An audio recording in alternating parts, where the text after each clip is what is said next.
Улаанбаатар хотын ерөнхий менежерийн яг энэ хүрээнд байгаа энэ муур нохой устгалтай холбоотой мал эмнэлэг энэ дээрх мэдээлэл юмнуудаа нэгтгэх. Нөгөө харьцаж байгаа хүмүүс чинь муур нохой сэг зэмтэйгээ яаж явж байна? Ариун утгал халдваргүйтгэл яаж хийгдэж байна? Нөгөө зооноцын өвчин судлалын төвтэйгөө холбогд мал амьтанаас үүсдэг энэ одоо аюултай юм чин нотлогдоод штэ. Хуучин бол бид нар шуунаас шуу, амьтнаас амьтан гэж ойлгоод ирсэн. Сүүлдээ одоо хүн тэгээд амьтнаас хүн, хүнээс хүн болоод штэ. Тийм учраас ерөнхий сайдын энэ даалгавар, албан даалгаврын энэ хэрэгжилтийг хангах албан ёсны мэдээлэл ирэхээс өмнө бид нар өөрсдөө энэ өдөр тутмын энэ сэгзэм гарч байгаа энэ тохиолдлууд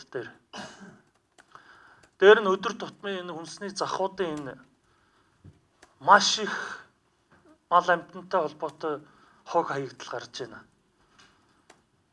Одоо ерөөсө орчин тойрон нь ерөөсө тэр чигтээ түүхийн махта харьцаж байна. Энэ тандалт судалгаануудаа маш өндөр хэмжээнд зохион байгуулах. Ялангуяа энэ худалдаа үйлчилгээний газруудтай холбоотой. Ерөнхий менежерийн удирдлагын дор энэ худалдаа үйлчилгээнд хяналт тавьж байгаа мэрэгжлийн хяналт, үйлдвэр үйлчилгээний хилтэс, бусад одоо онцгой байдал одоо бүгдээрээ